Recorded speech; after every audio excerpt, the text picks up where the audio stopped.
Hi and welcome to Fantasy Footy Fan, Jeff here. So hopefully you all had a decent week in fantasy. We had some pretty big scores from some of our premiums. We had a little bit of a rookie crisis going on as well that we really need to address heading into the buys. But we've already heard there's a few rooks that are making their debut. We'll get into that in a moment. But as you can see with my team, I scored a 2204, and that was a round ranking of 8,921, which is it's all right. It's obviously good. I mean, it's better than being ranked 20 or 30 or 40,000. So I'm pretty happy with that. That it was ranked that, and I guess at the end of the day, my team went up in its overall ranking. I went up about 600 spots. And I'm now ranked, my overall rank is 5,237. So, I still got a bit of ground to go if I want to try to get into that top 1,000. I mean, obviously, we're all trying to get into the top 100 to get that hat. But it's going to require a bit of aggressive trading and things just to fall my way. I have in the past been around this ranking before and have finished, ranked around 200 or so. So, you can do it, but obviously you need a bit of luck and just making the right trades at the right times. But as you can see with my team, so with my defense, and again, we're always trying to get to premiums as quick as we can. We want to get the rooks off the field. That's what we want to do. So having McKercher injured was a bit of an issue. I was thinking of trading him, but I thought, well, I don't know how long he's out for. It said bone stress in the foot, so I thought, well, can I make the trades I want to make without having to trade McKercher to get to it? And so I was able to do that. If I have a look at my trades here, actually, I think I was going to trade in... who was it? I was going to trade in Oliver, I think, is who I was going to trade in. And then in the end, because Matt Roberts wasn't playing and because McKercher wasn't playing, I kind of had to do something in my defense. And I thought I'm kind of covered in my midfield. I did have players in my midfield like rooks that have scored well in the past. And so I thought, well, that's all right. And then in my forward line, well, it's forward line where we're pretty decimated in our forwards anyway. We got your three big premiums, and then at F4, F5, F6, it's really just whoever you can get in that's in form. But I was in a situation where instead of bringing in a midfielder that was underpriced, or an underpriced premium, I had to pick a defender. And so in the end, I brought in Luke Ryan. I had a look at, well, who's the best defender to get in based on average? I'd already had Sheasel and Martin and Dacos. So who's next in line? It was Ryan. And I thought, well, I'll just get Ryan in. They had a pretty good game lined up in relation to their opposition. And so playing against St Kilda, who give up a fair bit of points to defenders, and I thought, well, that works. Let's get Ryan in, and it worked for me. And he scored a 126, so I'm pretty happy with that trade. And then, of course, to make that trade, I needed some cash, and I went from Harvey Thomas down to Joe Richards. The only reason why I did that was because Harvey Thomas had a slightly high break even, so he's lost 11k. When I looked at the other players I could have traded in McKercher, but I didn't want to do that. Break even of 22, and maybe he's only out for a week, I was thinking at the time. And Harvey Gallagher had a low break even. He went up 6k, still a low break even, and I thought, well, yeah, let's just trade Thomas out, even though Thomas has a decent ceiling. And then with some of the others, like I could have traded Campbell, I could have traded Graham, and I thought, well, their price isn't going to change anyway, even if I trade them or not, because they're not playing. So I thought, well, I'll leave them in there and just trade them when I need to. So yeah, I was in the end. I was pretty happy with those trades. Richards made a 62. You'll notice I haven't traded in Sullivan. I just thought at the time that I was worried about Sullivan's job security with DeGoey and Mitchell coming back. But now, as we know, I guess for me that's a trade I've missed out on because DeGoey's out this week and we don't know how long he's out for. Mitchell's got that plantar fasciitis issue. We don't know how long he's out for. So now that means, and then of course on top of that, there are some other injuries too. So that works for Sullivan as far as his job security goes. So if you do have Sullivan, that's a good pick. But I think it's a bit late probably to bring Sullivan in now. Yeah, he's up to 318k. I don't know. Just feels a little bit too on the pricey side for me to bring in. And there's some other rooks coming through. But basically, that was my score, guys, for this week. And the trades I made as far as my VC and C goes, well, I had the VC on Dacos. He got a 115. Now, normally you would take that. But I thought, gone against West Coast, against Williams. And, West Coast gives up a lot of points to rucks. I thought, let's ride it out and take a gamble. And that gamble didn't pay off. And it was a lesson learned. When you get a half-decent score, you take it. And I should have taken that 115 from Dacos. But, that's just the way it rolls sometimes. Yeah, we'll see how I go this week with my VC and C. So let's just get into my team. Let's talk a bit about some of the players to consider trading in, trading out. There are some injuries and some VFL news, a few things that we do need to discuss with our teams for this week. So you'll notice with my team, I've made a couple of little changes, moving some things around, and that's a lot to do with some of the trades or the trades that I am actually making this week. So far I've got... I'm pretty happy with my team. Obviously, I need to get another premium in my midfield, I think. I've got the 3 main premiums in the forward line. So let's have a look at these stats. Let's have a look at the players that we really should be targeting because we want to get the best players in that we can, the highest averaging players and the informed players as well. So looking at defenders, so as you can see, if you're looking at average, I have got the 5 top averaging defenders in the comp. So I'm not complaining about that. I'm really happy with that. I got the best defenders I can get based on average. And now I need to fill that D6 spot. And, I could fill it, I guess, with a Whitfield there's no one really standing out to me of who to pick, but eventually I will pick someone. I don't know who, but I'll pick someone to upgrade because I think I've got Closey. So I've got so I've got Graham. Yeah, so Graham's there for a reason. I might as well mention my trade now, but I plan to go to Sexton, and that'll give me a little bit of spare cash. Oh. No, wait a second. No, Sexton is a bit more than Graham. That's right. So I have to trade down a rookie. So I'm just going to Sexton because I've got no one in my defense. I need to trade Graham.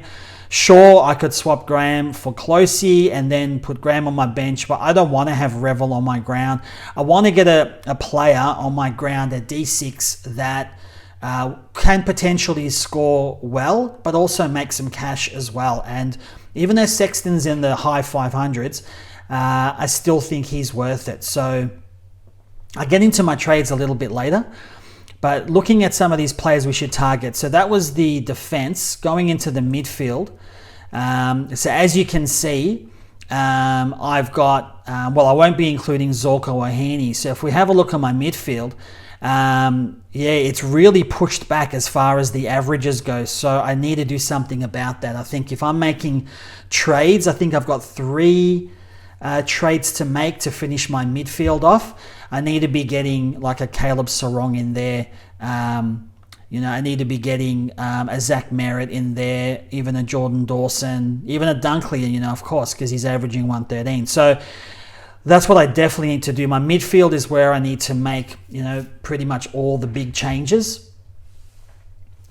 And so moving into the forwards, I think my forwards, so I've got the top 3 forwards. I mean, look at the drop off for the averaging top forwards. Zorko 116, Heaney 113, Flanders 109, and then all the way to Myers at 92. That's a massive drop off, and we're not really getting any good DPP changes after round 12 either. It's not really looking great. So what do we do for our F4, F5, F6? Well, we're going to have to pick players that are in good form.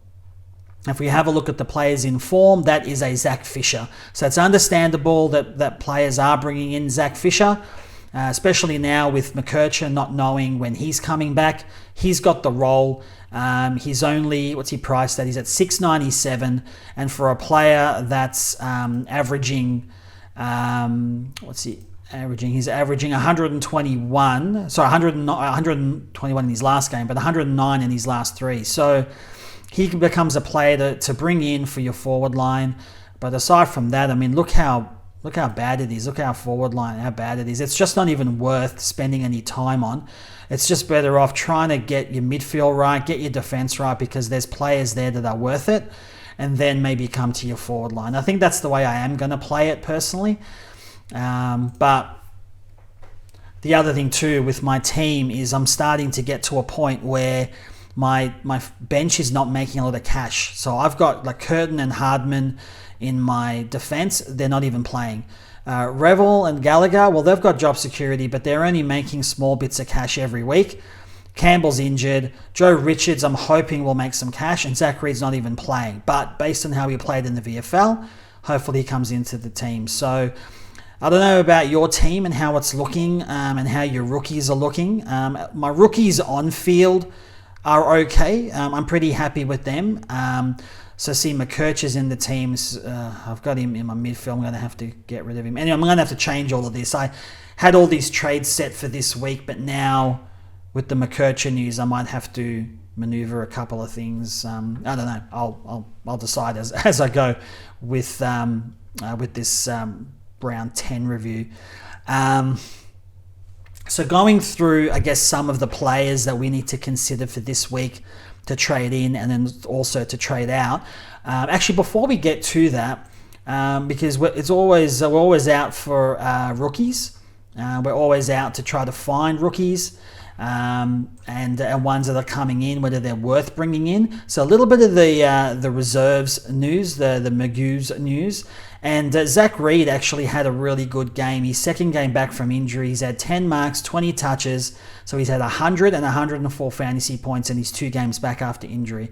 So hopefully he gets named for those of us who obviously have him. If you don't have him, he could very well be a good choice in your defense. So there's a few of us that have Jai Clark. I've traded him out a while ago, but Jai Clark played as the sub, then went and played in the VFL for Geelong. He had 27 disposals, 6 tackles, 6 clearances, 2 goals, and 127 points. If only he could bring that when he plays in the AFL. Some of you may have Hugo Garcia. He had 27 disposals, 10 tackles, 1 goal, and 141 fantasy points. So hopefully he comes back into the team for those who own Garcia. So Luke Parker, he's got that suspension. We don't know. I don't think we know as yet what that's looking like. I don't know. Does he go to the tribunal tonight? I'm just having a quick look. All right, let's see. Okay, so he's out for the next 6 games.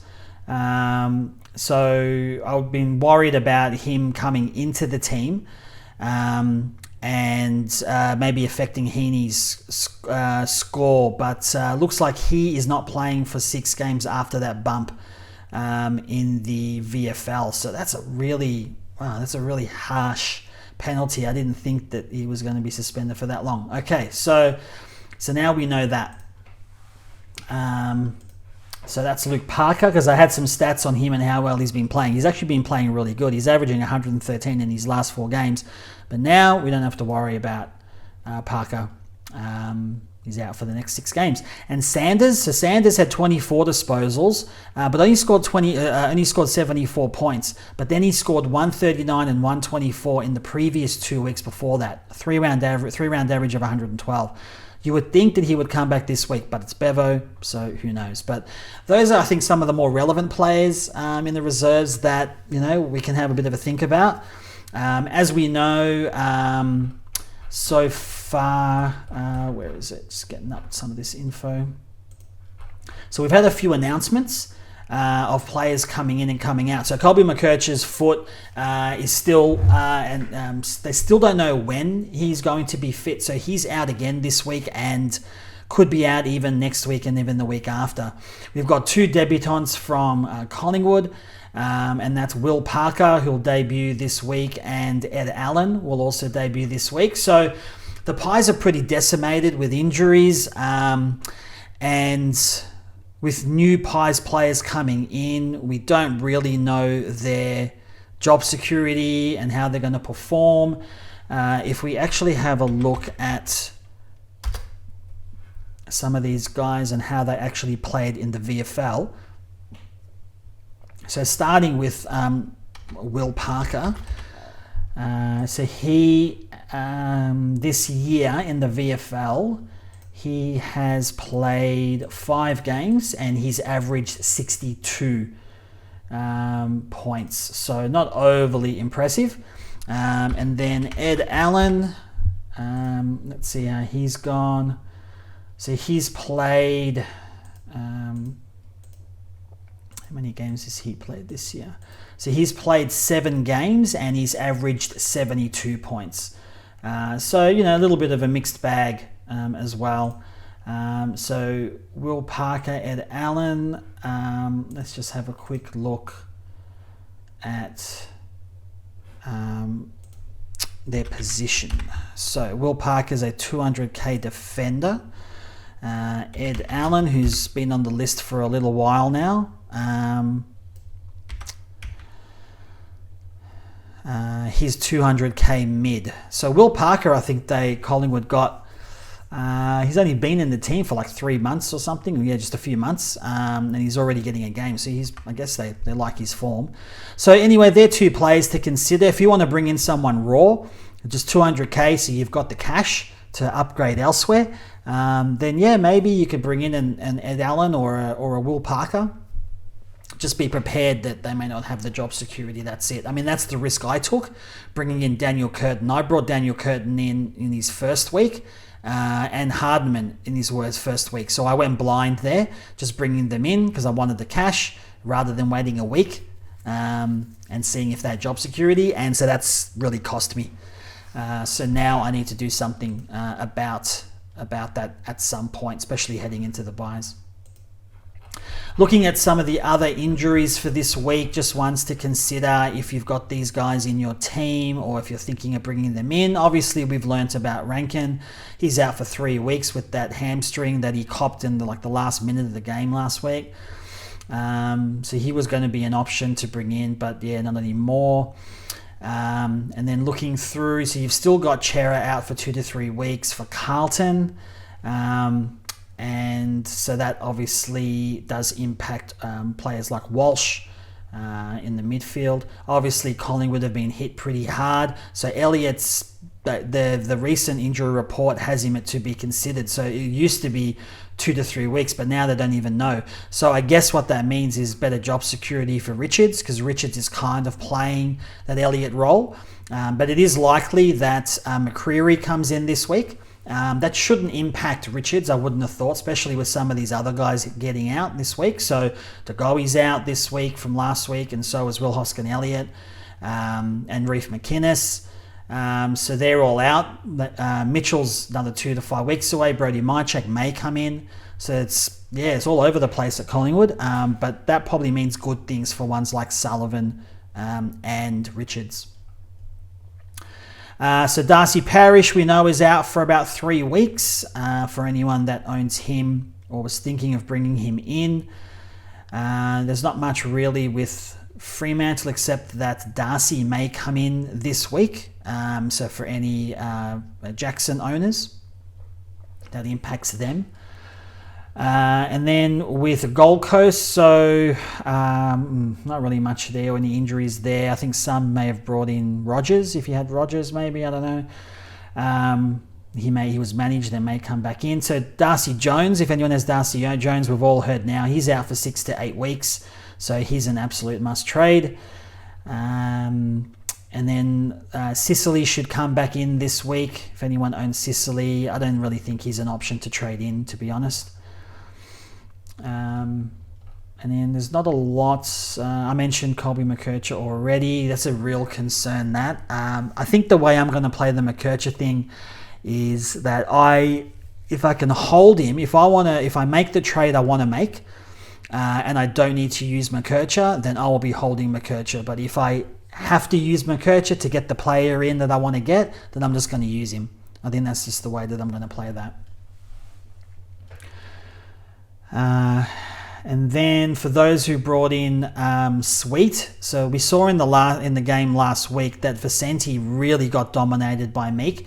I reckon there's a very high chance that Jordan Sweet comes back into the team this week. He's fit and he's ready. Same with Connor Rozee. He actually comes back into the team. He's been confirmed as a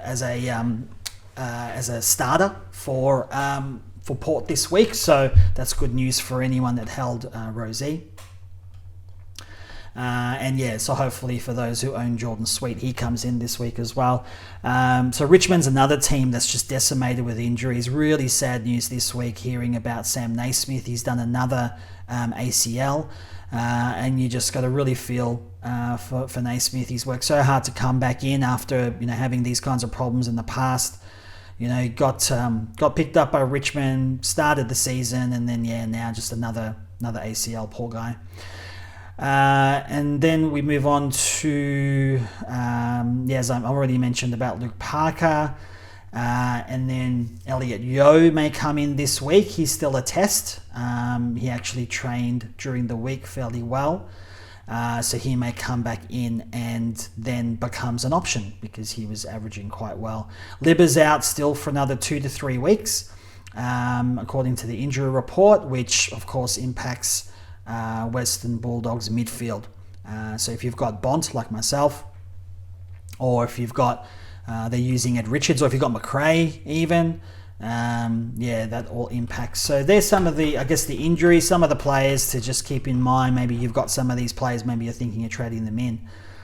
But heading over now to some of these players, we'll have a look at how they played during the games, and then we'll see if there's any players to think about or to consider to bring in for this week, or to even trade out. So in the Geelong Gold Coast game, obviously the big talking point there is Alex Sexton.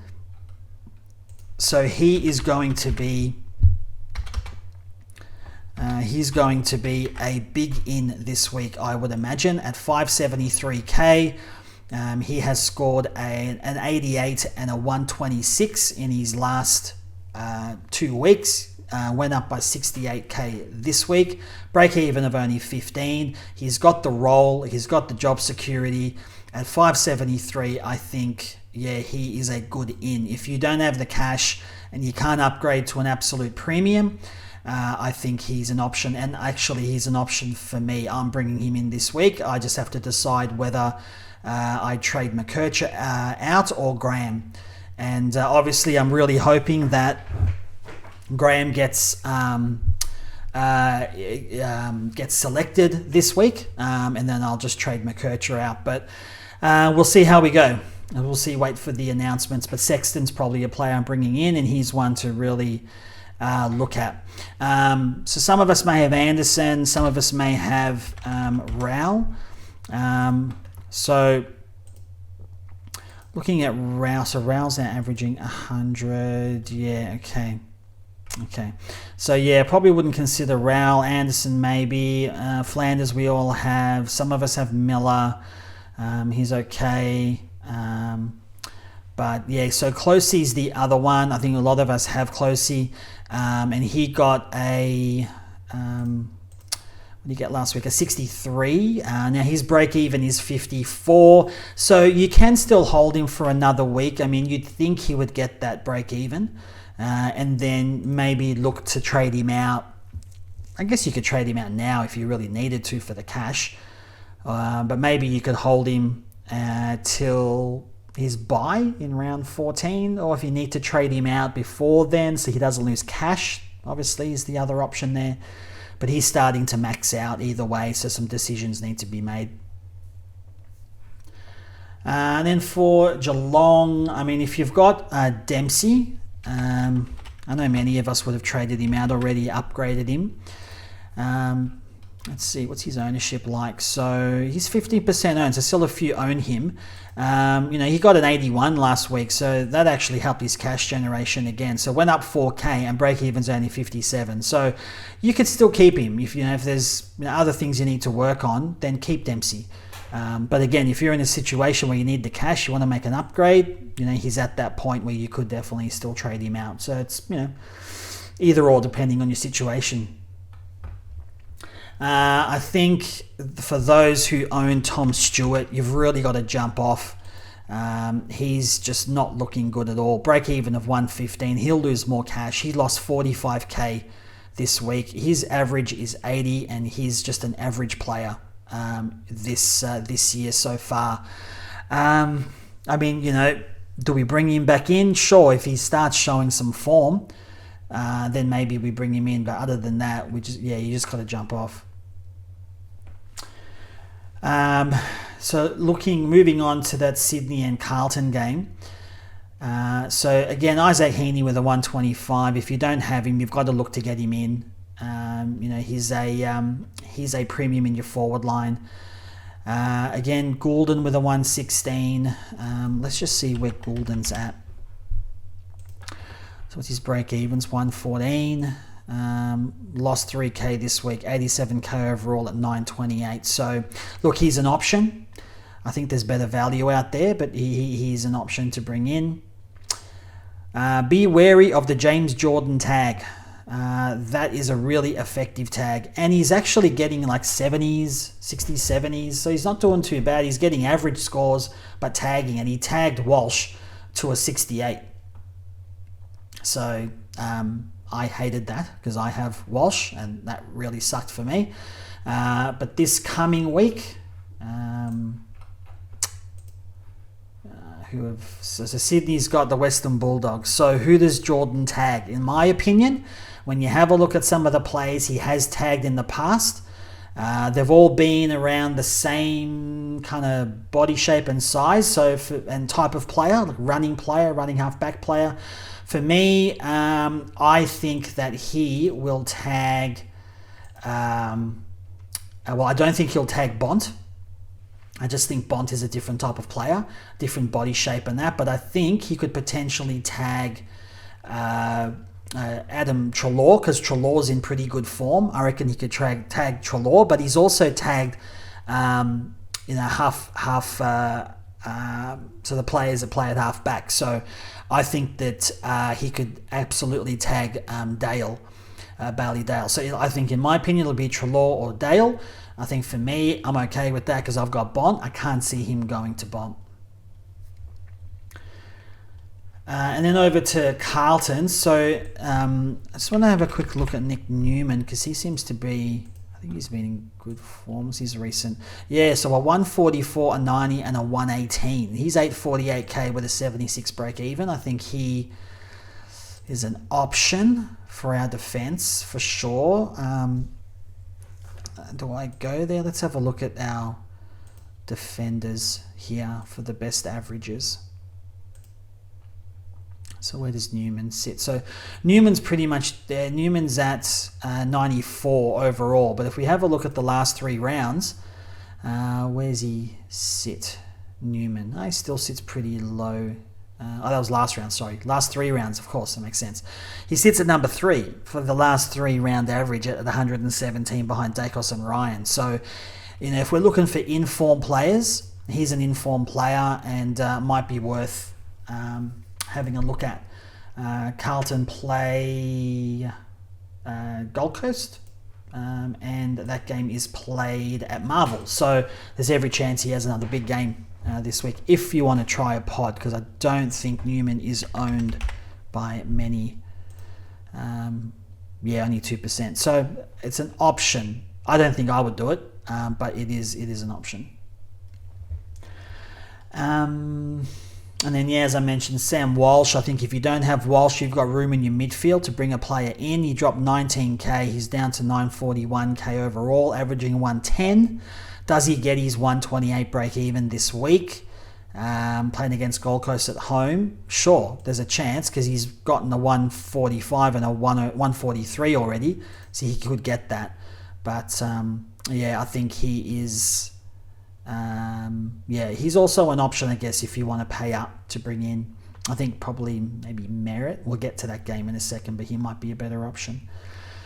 So that's probably it for Carlton. Moving on to the next game. So Dacos is the main one to consider here for Collingwood. That's Nick Dacos, that is. He got a 115. He's... What's he at now? He's averaging 105. He's up to 938k now. Break even of 91. If you don't have him, you need to get him in. We say that every week now, because he's going to finish up being a top, 1-2 defender for the year. For Collingwood, we're looking still at the Rooks. So Joe Richards, who I brought in last week, he's at 297 now, negative 14 break even. I think if you're happy to pay up for a Rook, then I think he's a good option. I think he's got the job security, plays a good role, and he can score. So he definitely is an option. The other one is Sullivan. I don't know whether I would pay up to get him at 318k. He should have the job security now that Mitchell and Degoe are injured for a little while, so you'd think he'd have his role. McRae's the other one. I wouldn't be going McRae. 324k. Just don't trust him yet and his job security yet. So looking at Adelaide, Matt Crouch. I know a lot of us may have traded him out. I mean, good on you if you've kept him in. But his last 3 weeks have been monstrous. 103, 117, 119. That's great. It's his three round average of 113. So wouldn't be bringing him in. I mean, you can, why not? But again, I'd be spending the money elsewhere. But Jordan Dawson is one that you'd be looking at bringing in. You got a 117. What's he at now? 987k. I mean, look, break even 119. He's just too expensive. I wouldn't be paying up for that. I did pay up for Marshall though, over $1 million. That cost me in the first 2 rounds that I had him. But now it's looking like it's worked out, because he's having some big games and he's back up to over $1 million again. But anyway, I digress. Sorry. So moving on, Saligo's been disappointing. There's all this talk about him, only a 75. I think if you've got other pressing issues, then sort them out. But if you don't, I'll be moving Saligo on. Rory Laird, what is going on there? 61 in 68% game time. I don't know why his time on ground was so low, but a 61, and he's really dropped now. Very disappointing. He's down to 860k, dropped 25k, 124 break even. And this is the thing, like before this 61, he's got a 121, a 100, and a 109. So, you're pretty happy with that if you had him. Maybe this is probably just a bad game. I mean, if you own him, you're not really trading him. But can you trade him in? Is he an option to trade in at 860k? Well, I probably would wait personally. His break even's 124. I will probably wait till that drops a little bit again. It's just real surprising, considering the form that he was in. Going to GWS and the Bulldogs. So GWS, another 100 from Lockie Whitfield. I think if you've got these other defenders like Martin, Sheasel, Dacos and Ryan, then Whitfield becomes an option. He's only 808k now. He's averaging 98. And, you know, he's 1, 2, 3, 4, 5, 6. He's had seven tons of the 10 games he's played. 7 have been tons. He had that one bad game of 48 back in round 8. So I think he's an option to bring in pretty cheap, but you're going to have to ride that roller coaster. You know, there's low games and then there's high games with him. Tom Green's the other one. So Tom Green in 83. It was in 85% game time, but even so, he had 29 possessions, 16 were handballs, and that was obviously the problem there. Now I've got Tom Green. I'm obviously holding him. He's only averaging 95, but he did have that 7 game. Just want to have a quick look with Tom Green. Sorry, just having a quick look at his average. I want to look at his average and just see what it is without that 7, just to get a better idea of what he's actually been averaging for the year. So let's take out that injured game, and he's played 8 games, and he has averaged 104. So that's the kind of player that he is. So he's averaging 104. You're kind of expecting a bit better than that, hoping for 110 average this year, but he's averaging 104. So let's keep that in mind. And he's only 782k, which is dirt cheap. Now, my advice with Tom Green is he's got his bye next week in round 12. His break even's 121. So even if he gets that break even, he's not going to go up by much. So definitely he would have to be the number 1 target in round 13, because you'll be getting him under 800k, a player that averages 104, 105. So I think he's an absolute bargain. Not this week, but after this week. I think probably in obviously not after this week, no, but after his round 12 bye, then I think you'd be looking at bringing him in. So that's Tom Green, and then for the rest of, I think you'd be trading Harvey Thomas out now if you have him. Got a 57, and then of course, Darcy Jones and even Cadman, they just got to go. So with the Western Bulldogs, not one player turned up, even though they won by 27 points. Ed Richards continues his role in the midfield, and he got a 97. Does he become an option at 738k? Look, a 141 and a 97 in his last 2 games, so maybe he's starting to get a feel for the midfield. I might probably wait 1 more week with him. Only a 94 for Treloar, a bit low for him. But again, he had 23 handballs of his 35 possessions, and that's what's affected him. Tim English, only an 80. That's really got to hurt English players, especially when Rowan Marshall goes a 171.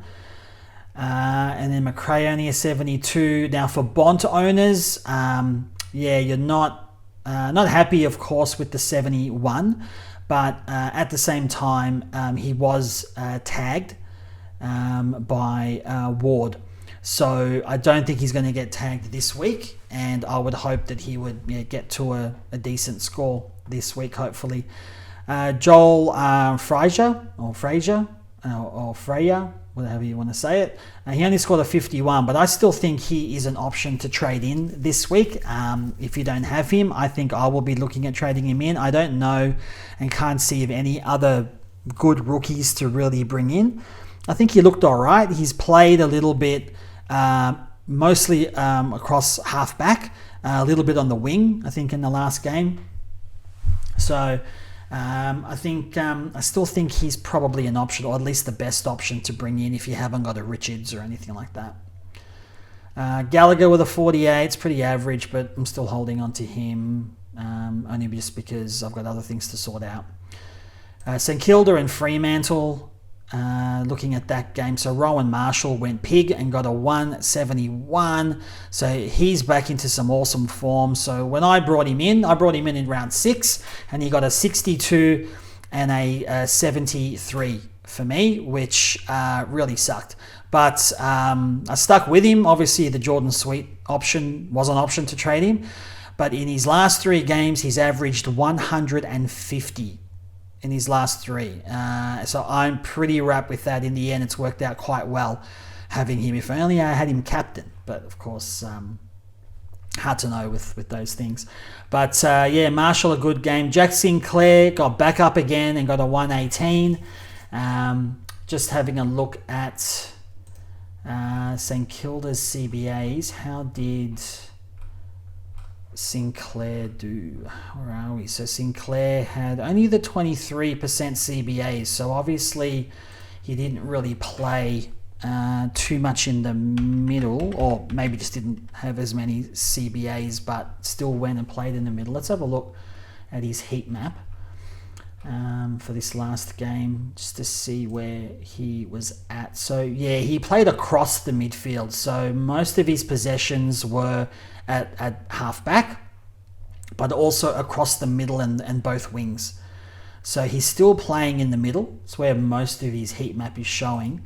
So still in the midfield for Sinclair, but it's just that he got onto a few possessions this week. 29 possessions, 21 were kicks, but he also had 9 marks as well.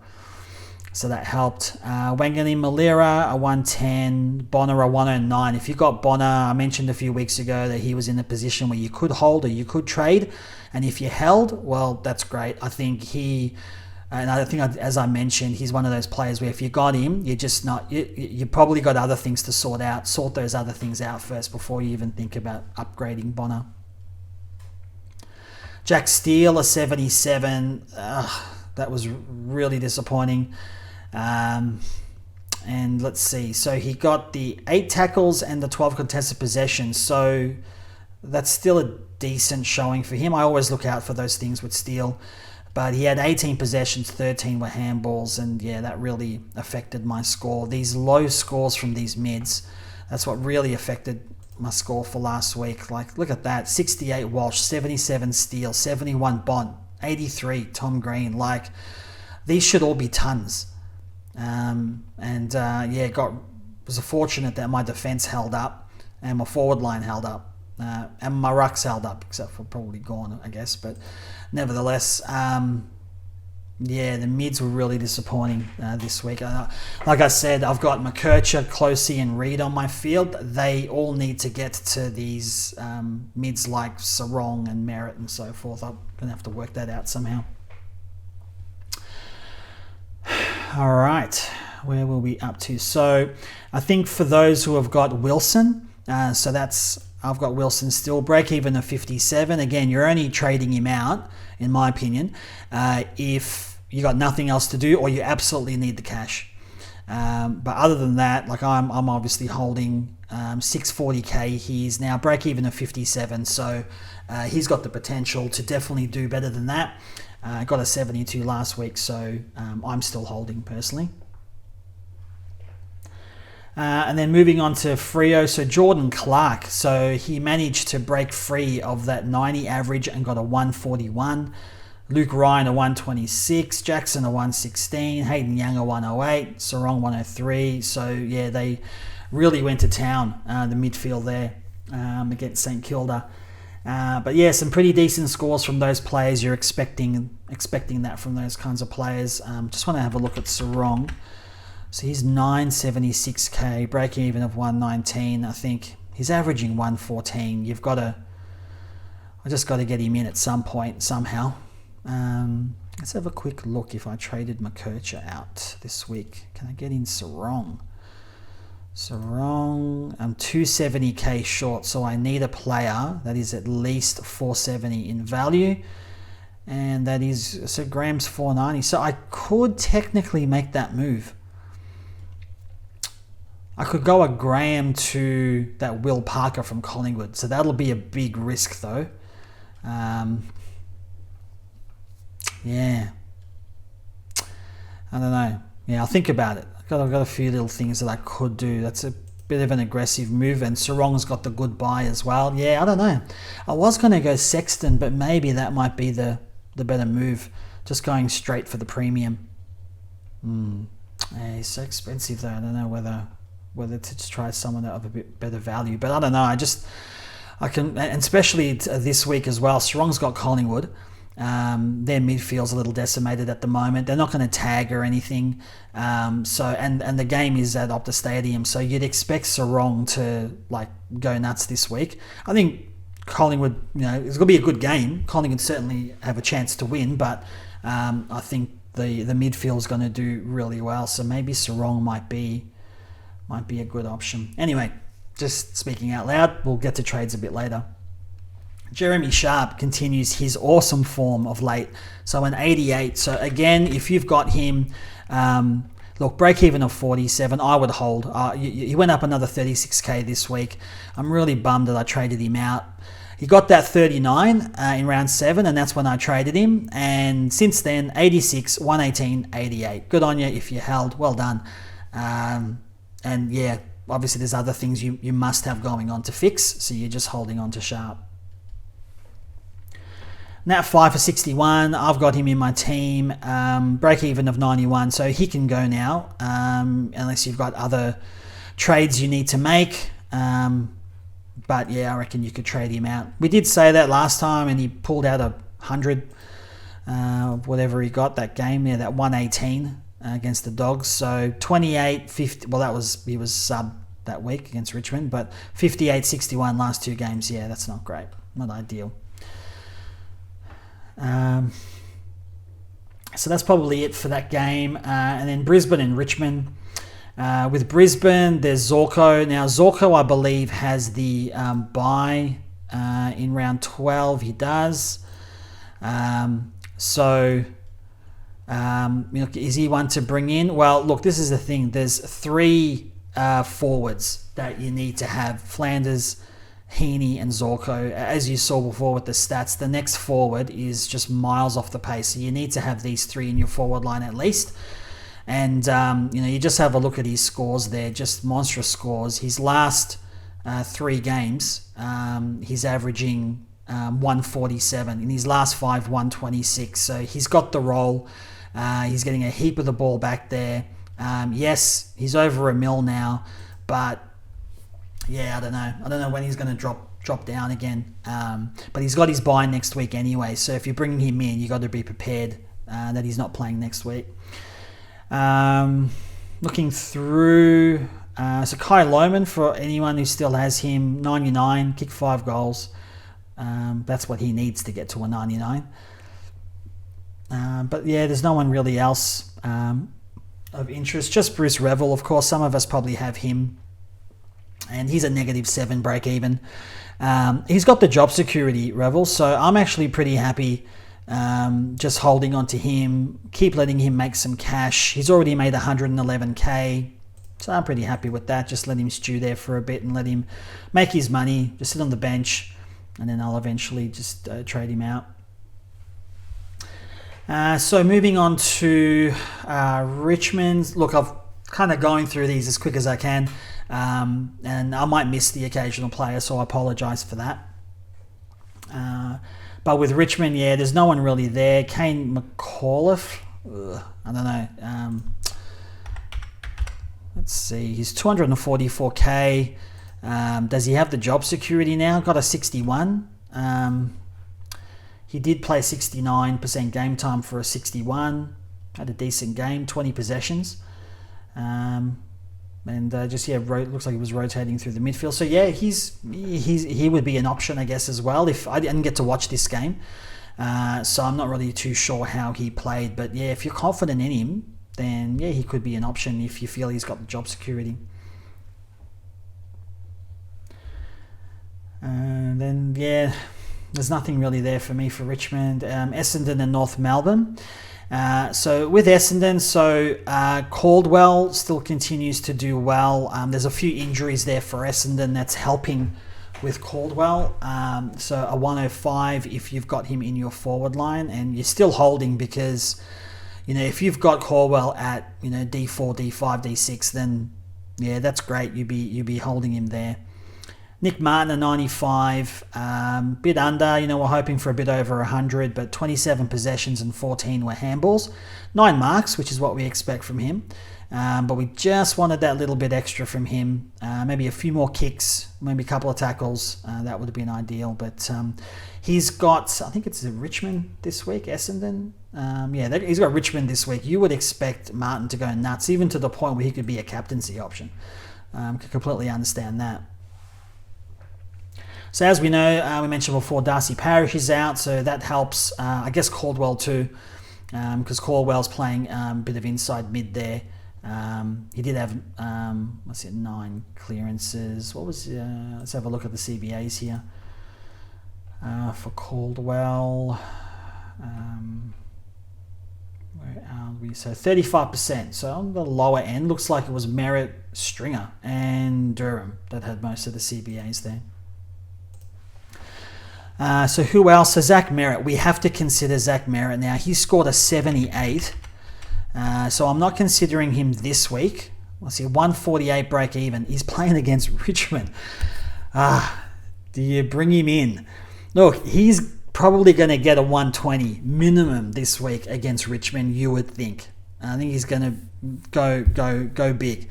But his break even's 148. So do you let him do you bring him in now at 942 to take the 120, 130 he's going to score? Or do you maybe get in a Sarong instead, or someone else, let him play one more game so his break even just drops a bit, loses a little bit of cash, and then get him at like 930, 920 or something? I don't know. It's a couple of options there, but I don't know. I'm starting to think about that now. I think Merritt against Richmond this week, that's tantalising. Even though his break even's 148, I just feel like that could be an option. Let's see what that looks like. So I'll bring in Merritt for... let's see, Merritt, where is he? 942. Yeah, look at all these other players around him, like all these guns, like, Sarong's 976, Dunkley 990, Dawson 987, Trelaw 990, and then Merritt drops to 942, and he's averaging 110. So, look, Anderson's averaging 108, and he's 908. I don't know, I'm just not, I don't know why, but I'm just not overly confident with Anderson. I don't know what it is, but I'm just not. How's Crouch? Man, 104 average. Should have kept him in. Anyway, but Merritt, so 236. So I need a player that is at least 436 in price. So who do I go? If only Campbell was 436, that would have been great. Gallagher, 430. So I'm just short on Gallagher as well. So I'm going to have to go Graham. So maybe I go Graham. Let's see, who can I bring in? Closey. And then, someone for 254. Who is worth it? So, I could bring in McAuliffe maybe. Yeah, McAuliffe might be an option. And I don't even think I can afford who I was going to bring in. Freya. No, I can't even get him in either. So, or bring in one of these rooks. So, just talking to myself, playing around with a few options here. But look, you might be in the same situation as me. Just thinking about that trade. If you got McKercher as well, what do you do? But it would look so awesome having Merritt in my team. And then maybe look at Sarong the week after, although he's got the round 13 bye, but that doesn't really mean much. Although having said that, I do have 1, 2, 3. I've got 3 and 5, 4. So I've got 4 Port play, Freo and Port players for the round 13. But I'll sort the buys out a bit later. But I'm liking this Merritt Sarong thing. Anyway, we'll see how we go, because I really want to upgrade my midfield, get some actual proper premiums in there. I do have Butters, obviously, and even Walsh for that matter, but Steele, Bont, and Green have kind of fallen away a little bit as far as being that primo uber premium. So moving on, where was I? Merritt, so Merritt is still definitely an option. He's a little cheaper than what he should be. So looking over the north, I mentioned before, Zach Fisher's in form. If you are wanting to get someone in at D4, D5, D6, then Fisher is definitely, sorry, not D. Well, I guess you can, because he's a defender too. But if you're wanting him in your forward line, I wouldn't be getting him in for your defense, because there's a lot of players, better players you can get for your defense, averaging pretty well. But definitely for your forward line, you'd be bringing him in. Sheasel did quite well in the midfield this week, so I know some may have traded him out, but he's just too good of a player, so I'm not trading him out. LDU, that came from nowhere, a 113 for him. I still would not be considering him, would not be recommending him. He's 812. Maybe he's getting a bit of form, a 105 and a 113 last couple of weeks. Still not getting him. If he gets another ton, maybe I'll consider it, but I just don't trust him this year. Sherry got a 98, so that's pretty good. He'll ton up again. I was really happy with Tom Powell finally getting an 85, a little bit over his average, or on his average, I should say. So that's a 71, 77, 85 last 3 games. That's great. We were worried when he got that 34 playing in the forward line, but it looks like he's sort of back, back in the midfield. 26 possessions last week, so that's good. Very happy to have him at F4. Comben had a good game, 75. I guess you could keep or hold with him, trade or hold. Toby Pink came in for a 42 for any of those players that have Toby Pink. But aside from that, if you've got like a Lazaro, Dersmore, all these guys have to go. Port and Hawthorn, excuse me.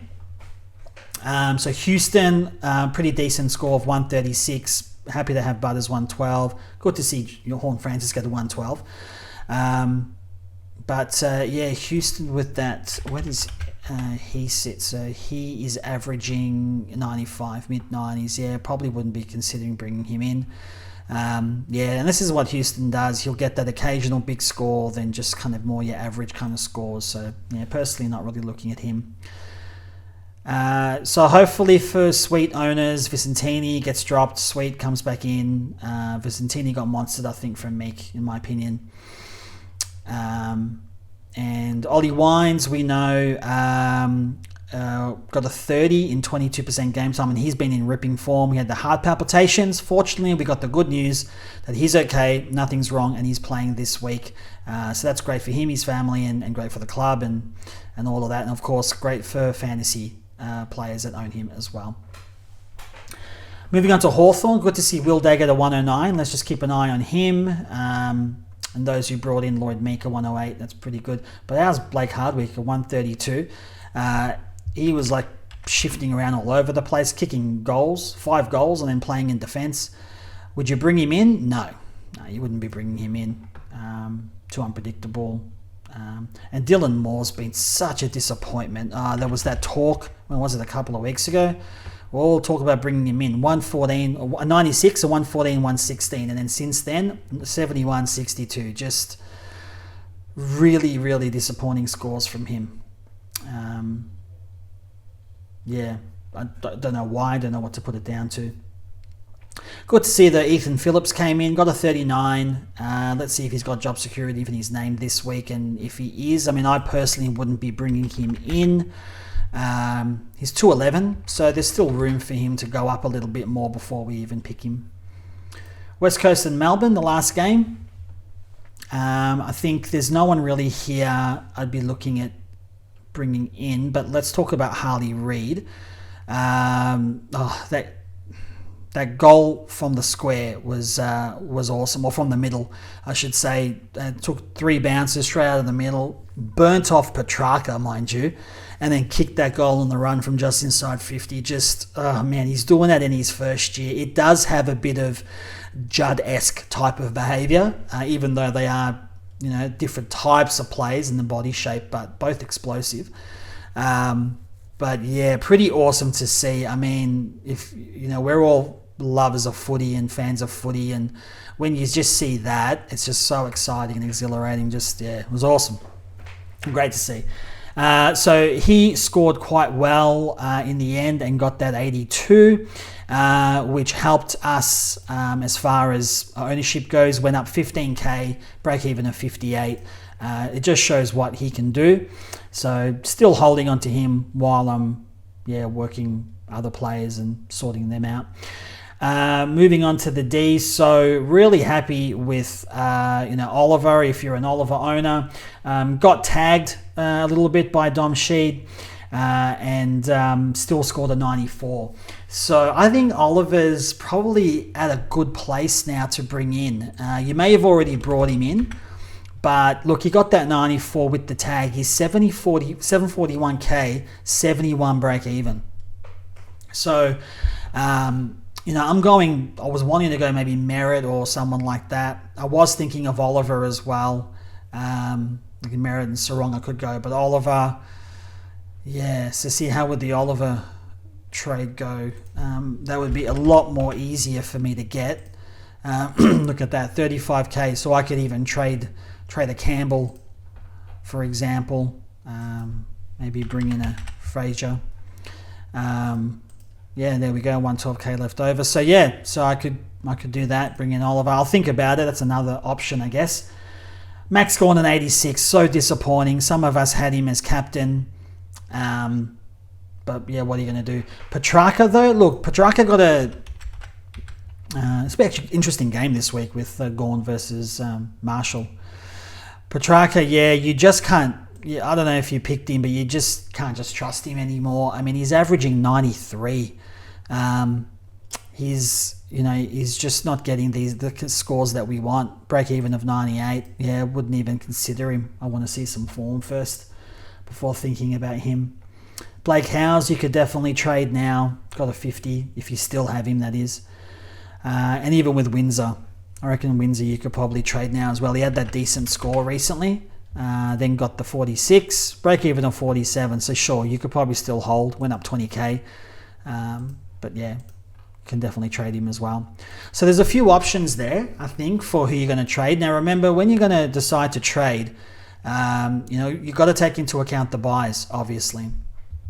So when we have a look at round 12. So, we've got Brisbane, North, Sydney and the Giants. So if you're thinking of bringing anyone in from Brisbane and North and Sydney or the Giants, then you've got to keep into consideration that, take into consideration that you'll have them for this week and then you won't have them for the following week. So it might be better to invest in a player that, maybe has around 14 or 15 bye. Bring them in if you can, and then I guess where is so Oliver has around 14 bye, and so does Merritt as well. So maybe one of those players in, and then after the round 12 bye, maybe look at bringing in a Green or a Zorko, a Heaney, even I guess as well, Green, Heaney. And then with North, a Sheasel. Maybe if you don't have Sheasel, he's dropped a little bit in price. Break even of 141. Should drop a little bit more. Could pick him up after his buy for low 900. So a few options there, I guess, as well to go with. Let's have a look and see if we've missed anyone. Let's go look at the break evens. So break evens. So we got Joe Richards still at negative 14. And you'd be looking at trying to bring him in if you don't already have him. Bruce Revel's still negative 7 break even, but he's a little bit more expensive. But I think the one is probably that Joel Frazier. I think he's got a negative 3 break even, and he's the next best. And even McAuliffe, if you feel that he's got the job security, I think those are the guys that you're considering bringing in this week. Unless you want to take a punt on one of those Collingwood players or other players who are debuting, you can do that. It's a risk, but you're getting, you're obviously only spending 200k, so you're getting a bit more cash back. So Connor Rozee, he plays his first game back this week after injury, 157 break even. So keep your eye on him. He's got the great buy around 13. So maybe the advice there would be is to wait for this week. Wait for next week, and then he should really bottom out after that. You might be able to get him in the low 800s and bring him in after his buy in round 13. I reckon that's a good play. So Merritt's the other one with the big break even. I mean, yeah, Gawn has a big break even, but I think most of us have the main rucks. If you don't already have Gawn, then you've probably got English and Marshall, or even Sherry or Grundy. But yeah, Merritt 148, I think, an option this week against Richmond. Wow, that's really tasty. Sheasel, as I mentioned, wait till his buy comes in round 12 and then bring him in after that if you don't have him. English, I guess for me, yeah, if you've got Gawn and Marshall, you're not even thinking about English. And then, yeah, Sam Walsh, a 128 break even, mentioned him a bit earlier. Aside from that, probably not a lot, we're looking at. I did mention Tom Green already. Look to get him in as well after his buy in round 12. So we've got some targets for this week, but we've actually got some targets lined up in the next coming weeks as well. So my trades for this week, look, I'll be honest, my initial plan was to trade Graham to Sexton and then probably a Campbell or something to Fraser. And I was going to go with that. But now with McKercher out, I'm thinking I may have to bring Closey up into D6. I've got Will Graham and maybe... Yeah, I can't really say what I'm going to do with my trades yet. I might wait till the team announcements before I confirm that, but it's either going to be McKercher to Sarong or McKercher to Merritt, or maybe a McKercher to Oliver, and then of course bring in the rookies with any of those trades, or I may bring in Sexton. Graham to Sexton, and then Campbell to Fraser. Hold on to McKercher just one more week, and hopefully he comes in, but I'm not confident about that. So that's probably my trades for this week. Again, I have a quick look at my buy situation, and it's it's okay. What's that? 5, 6, 7, 8, 9, 10, 11, 12, 13, 14, 15, 16, 17. I've got about 18 playing. This is before my buys, before my trades. So I've got about 18. So yeah, look, this is the thing that now that we're getting close to buys, I'll probably look at my buys a bit later and what I'm going to do. But you got to trade for your buys as well. You got to have at least 18 playing. Otherwise, you really do lose ground. You want to pick your premiums, and this is why I kind of want to get a Merritt. So if I went McKercher to, say, Merritt, and then I went Graham to, I don't know, was it McAuliffe? He's a mid, yeah. Let's just say I go McAuliffe. All right, so what does this look like now?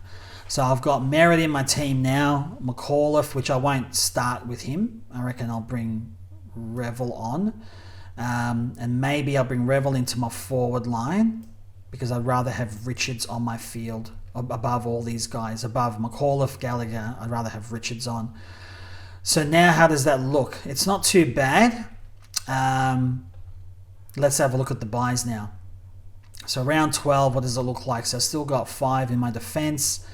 6, 7, 8, 9, 10, 11, 12. McAuliffe 13. 14, 15 in my rucks. 16, 17, 18. And I can swap Gallagher with Revel, and that'll be 19. I'll have 19 playing now with that trade in round 12. And I think that's pretty good. And then I'll have 1, 2, 3, 4. This is round 13. Shouldn't be a problem. 5, 6, 7, 8, 9, 10, 11, 12, 13. Yeah, 18. Yeah, 19, 20. Yeah, I'll have plenty there. That'll play around 13. Yeah, don't even need to bother really with that. It's an easy buy for all of us. But round 14, I'll have 1, 2, 3, 4, 5, 6, 7, 8, 9, 10, 11, 12, 13, 14, 15, 16, 17, 18. So yeah, I think I'm looking all right. I'm looking all right because remember, I'm making trades through this. So again, for around 15, 5, 6, 7, 8, 9, 10, 11, 12, 13, 14, 15, 16, 17. So yeah, so I'll actually think I'll be okay. I think what we're wanting really is you want to have as many premiums as you can on your field by the time we get to next week. So bring in another primo, and then do that, and then you want to have the least amount of rookies on the field, and then you're going to be upgrading during the buys, and of course riding them out. You want to have like 20 per round, but it's just not going to happen. But if you can get around 19 to 20 per round, then you'll be doing well during the buys, and that'll be the aim. We get 3 trades during the buys, so we'll be able to maneuver and trade in and out and negotiate and maneuver through that.